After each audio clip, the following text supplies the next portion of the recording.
Thank you. President-elect Donald John Trump held thank you events for his supporters after he won the presidency in November. Together we're going to make Washington answer to the people once again.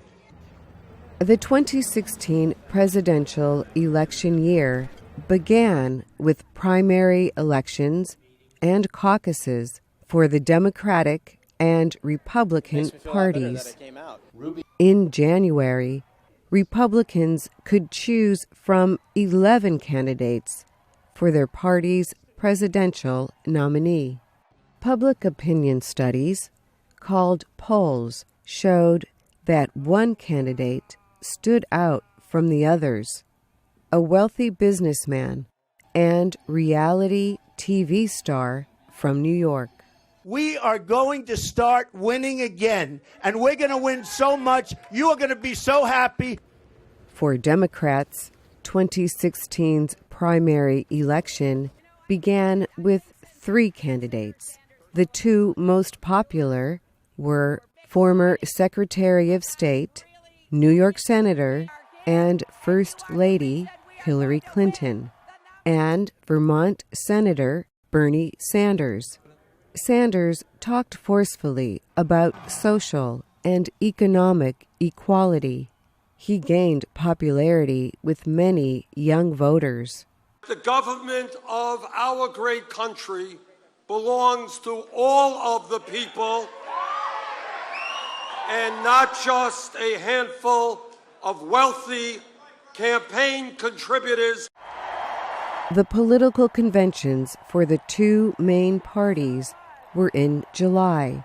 The conventions served to officially name each party's presidential candidate. USA, USA.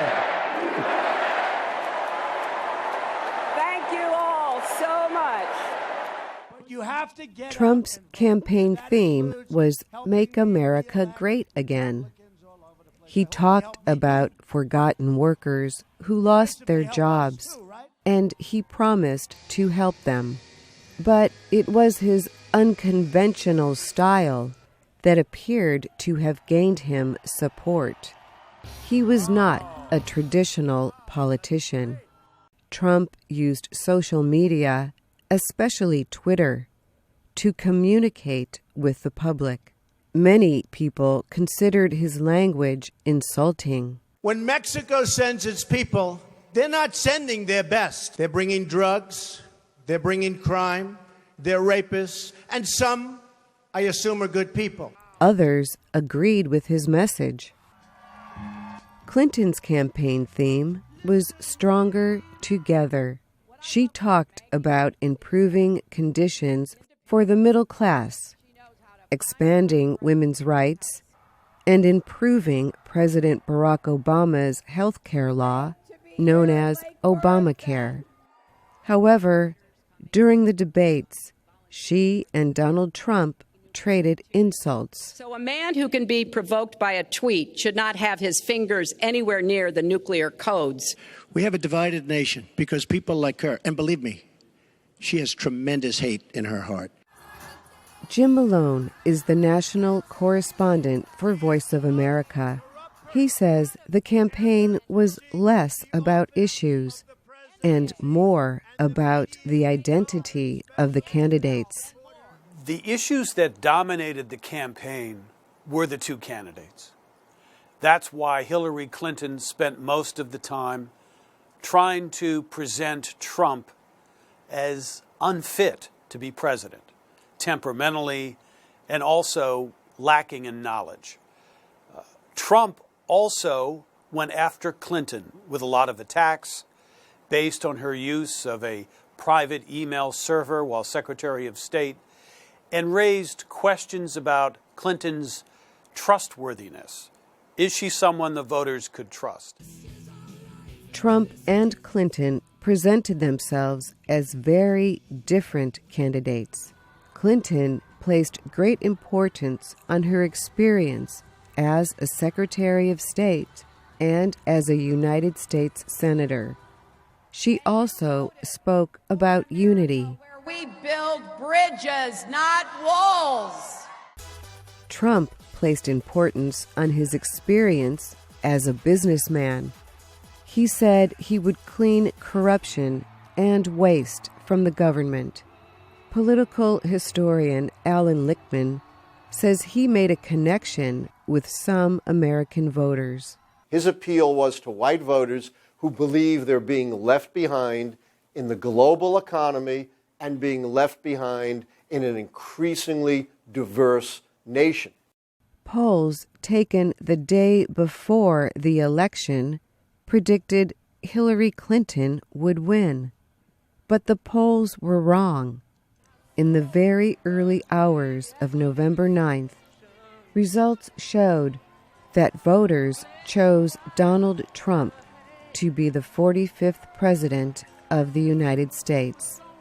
Some people wonder why the polls were so wrong about voters. Many of those people wanted change. They were open to voting for Trump, but they were unsure until the last minute that they could support him. Trump, after all, was controversial. He made several controversial statements during the campaign. But at the end of the day, people decided the risk was worth it. They wanted change, and they didn't see Clinton as representing the change that they wanted. In U.S. presidential elections, the winner of the popular vote in each state receives most or all of the state's electoral votes. A majority of 270 electoral votes is required to elect the president. Trump received 304 electoral votes. Clinton received 227. But Clinton received 2.8 million more votes than Trump. She won the popular vote. But U.S. presidential elections depend on the number of electoral votes in what is known as the Electoral College. Trump's appeal is to a very narrow slice of Americans. He only got 46% of the popular vote. That's very low for a winning presidential candidate. Following Trump's win, there were many protests. Some continued for several days. Hillary Clinton called on the nation to accept Donald Trump as president. Donald Trump is going to be our president. We owe him an open mind and the chance to lead. President Obama met Donald Trump at the White House 2 days after the election. He spoke of the importance of a peaceful transition of power. It is important for all of us, regardless of party and regardless of political preferences, to now come together, work together, to deal with the many challenges that we face. I have great respect. What can we expect from the businessman as President of the United States? We've never had a businessman with this much of a business empire elected president. How he is able to balance the needs of governing and at the same time assure the American voters that there will be no conflict of interest will be one of the key challenges for Trump early in his administration. Very hard to know what kind of president Donald Trump is going to be because Donald Trump changes things on a dime. He can contradict himself in a single sentence. We have no idea, for example, what his immigration policy is going to be. He's stocked his cabinet with billionaires. He's essentially turned over defense to the generals. He's made the head of the biggest corporation, Exxon, the Secretary of State. It's nothing like what he promised. There's nobody there who represents his ordinary voters. On January 20th, Republican Donald Trump will take the oath of office. Congress will be controlled by the Republican Party. On that day, the presidency of Donald J. Trump begins with the hard work of governing the executive branch of the United States. I'm Dorothy Gundy.